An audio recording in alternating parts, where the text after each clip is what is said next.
Hello and welcome to the DSR Daily. I'm David Rothkopf, joined by Riley Fessler and Minna Stein. And, it's Wednesday. We're halfway through the week. That's progress. Well done, guys. It's reason to celebrate. I'm responsible, so you're welcome. Within the structure, the vast structure of the DSR network, Minna is responsible for the days of the week. Riley, because of his more advanced position, is responsible for the weather. Nice work on that front too, there, Riley. What's our lead story that's going to get everybody on the right foot for the day? Well, I don't know about that, but President Trump rebuffed a request from top Democratic lawmakers to meet, stating he would only do so after the 3-week U.S. government shutdown ends. The core of the issue is the Democrats. That's such a great plan, right? They want to meet to solve the shutdown, and he said, "I'll only meet you after the shutdown." There's a level of 3D chess going on there that I can't comprehend with my tiny pea brain from New Jersey. It's genius. It's a little something we like to call the art of the deal, David. You're so right. Oh, if I only had read that book. The core of the issue is the Democrats withholding support for a temporary funding bill unless Republicans agree to extend an enhanced Affordable Care Act tax credit due to expire on December 31st. The tax credit's lapse threatens significant increases in healthcare premiums for millions of Americans, an issue Democrats are branding a healthcare crisis. With the current stopgap funding expiring on November 21st, key congressional Republicans are now acknowledging they will likely need a further extension to reopen the government and complete the annual spending bills. This is so stupid, so preventable. The outcome is so predictable, but we are where we are. I think the problem for Republicans is that all the polling seems to suggest that the American people realize they're responsible, and this healthcare issue is a bad issue for them. And it's made worse by the fact that as people are sitting at home, periodically reading about this stuff, I don't think they think about it around the clock, they're getting mail from their insurance companies saying, oh, the premiums are going to go up on your health insurance. And that's a very real issue for people who live paycheck to paycheck. It's a very real issue for anybody. There is no reason that in a leading country in the developed world, people should be going through this. Every other country in the OECD has health insurance for everybody as a right. We're the only outlier on that. And we have this crazy system, and the Republicans made it worse with their big ugly bill, and, now the chickens are coming home to roost. But, they don't care, and Trump's, busy doing other things, and we'll talk about some of them. President Trump is seeking $230 million in taxpayer-funded damages from the Justice Department over past investigations into him, including the Russia probe and the classified documents case, both of which were dropped after his re-election. The claims were filed through an administrative process before Trump returned to office, and now DOJ officials with ties to Trump's legal team could be involved in deciding whether to pay him. Trump acknowledged the unusual nature of potentially awarding himself money, but suggested he might donate it or use it for renovations, raising serious ethical concerns about conflicts of interest and abuse of power. As we raise those concerns every day. Serious ethical. I mean, this is like, oh, I see. The president can go to the Treasury, open the door, and take as much money as he wants for whatever he wants. That's a little, concerning, given that the guy likes doing that kind of thing. You say people involved. Well, one of the two people who has to sign off on a big decision like this is the Deputy Attorney General, who was Trump's attorney in one of these things. Is he going to recuse himself? No. Is Trump going to recuse himself? No. In fact, when asked about this yesterday, Trump said, yeah, it's a little strange in the government because I guess the final decision is up to me. As for the promise to give it to charity, well, let's look back on Trump's track record with charity, shall we? He's not actually allowed to operate a charity in New York State because, they abused the privilege, and the government has blocked them by a legal case from doing so. Anyway, I wrote a little bit about this. in a story that'll come out later today, and possibly already out by the time you listen to this, at the Daily Beast, comparing Trump's would-be heist to the jewelry heist at the Louvre, which doesn't, in terms of brazenness or size, doesn't compare with what Trump is currently plotting. Anyway, Riley? The White House announced President Trump had reversed plans to meet with Russian President Vladimir Putin in the immediate future after Russian officials signaled they would not make a deal to end the war in Ukraine. Just days before, Trump... Just that. Yeah. This will come as a shock to everyone. Yeah, right. Just days before, Trump had boasted of a, quote, pretty quick, end quote, meeting in Budapest to discuss ending the war, but he later stated he didn't want a, quote, wasted meeting, end quote, following the diplomatic setback. This cycle, where Trump hints at a breakthrough but is pulled back by Putin, has been criticized for undermining Ukraine's position, especially after Trump backed off of selling long-range missiles to Kyiv. Russia's foreign minister confirmed that their position remains that a peace deal must precede a ceasefire, a strategy that allows the conflict to continue indefinitely. Yeah, which may not be very good for Russia, by the way. They're not making big gains in this. They are doing horrible things. Last night they targeted a kindergarten again, and they are killing lots of civilians. They're committing war crimes. There's new evidence of war crimes going on. All this while Trump is not only hobnobbing on the phone with Putin, who's obviously playing, kind of Lucy and the football stuff. Oh, sure, Mr. President. And then he, pulls it away, and his position hasn't changed at all. But as we've talked about here, Trump's position in Ukraine hasn't changed either. Trump went to Zelensky and said, accept the Russian position or else. By the way, no Tomahawk missiles.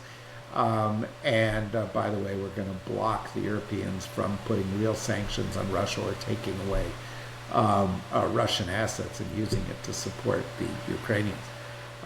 This is a subject we're going to talk about on our next DSR, so stay tuned for that.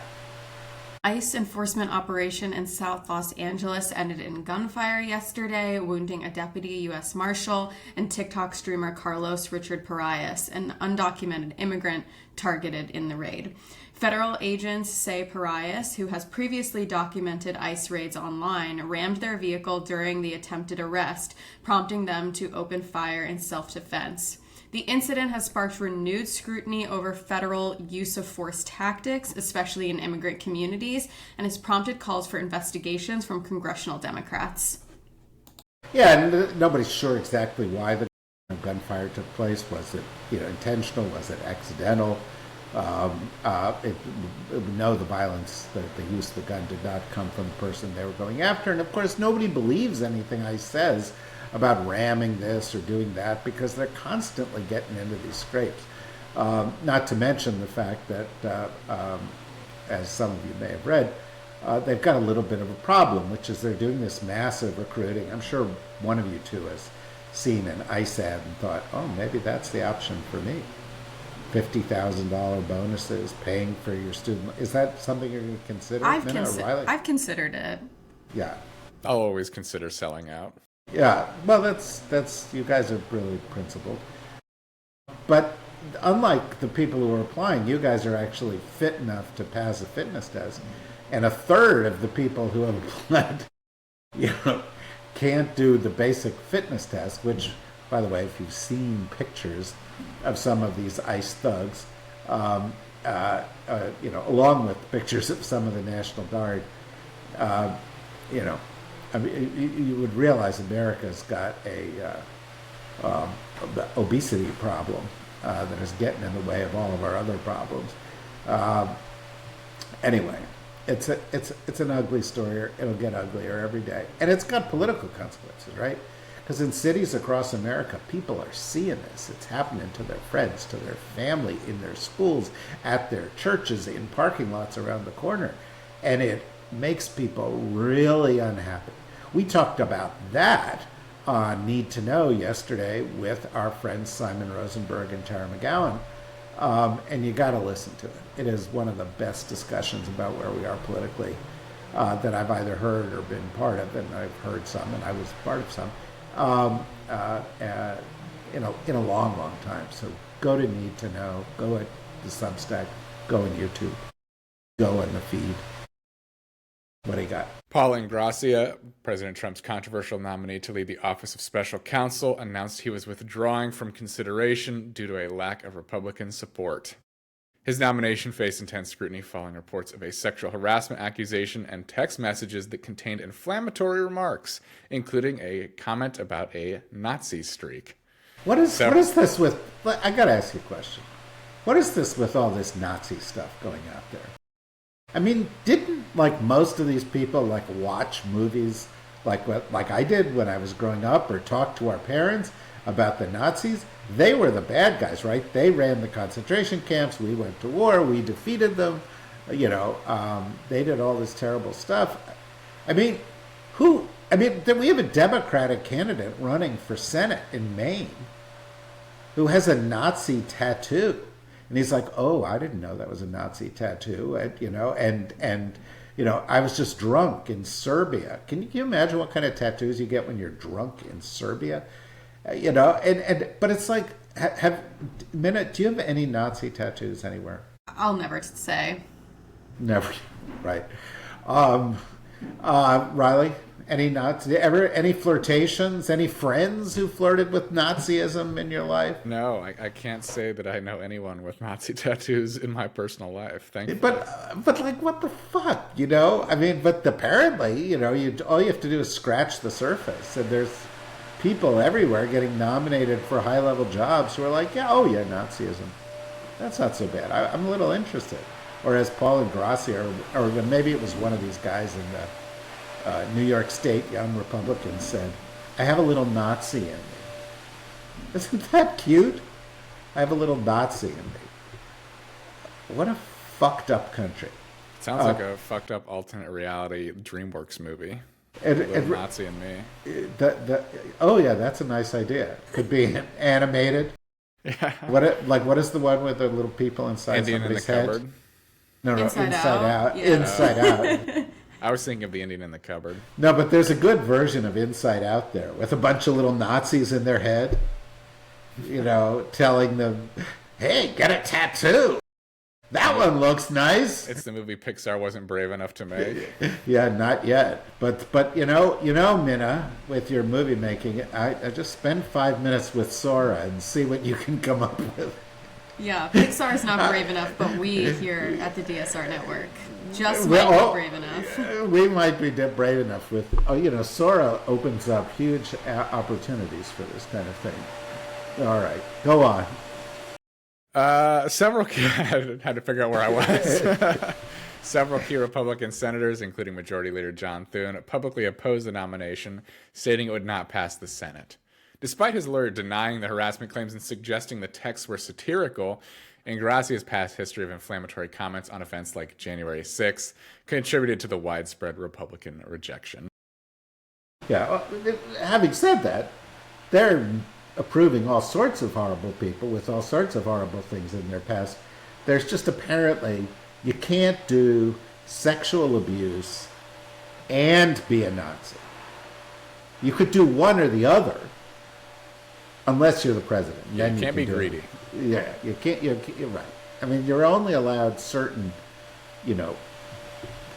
character defects. Oh boy, what a day, Minna. Nothing else. No. Nothing else. This is it. This is the end of the line. I feel like that's good enough, right? Do we really want to cover more? Oh my God. All right. Thanks everybody. Thanks for listening. Hope we make your day. We will, of course, have a DSR for you. We've got a Words Matter coming for you. We've got a Still of Consciousness with Representative Ted Lieu coming for you. If you haven't listened to the Need to Know, go listen to that, because we get a lot of stuff. And if you're on YouTube, like it, subscribe to it. If you want to support us, go to the DSR Network, click on membership, a few bucks a month. Helps us do what we're doing and bring you all of this stuff. And, don't blame us for the news. But at least, we're not euphemizing. We have no euphemisms here. This is not the New York Times. You know, we're not both sidesing it. We're giving it to you unvarnished. So you know what's really going on. Anyway, see you around at all these other places sometime soon, I hope. Thanks, Riley. Thanks, Minna. Bye-bye.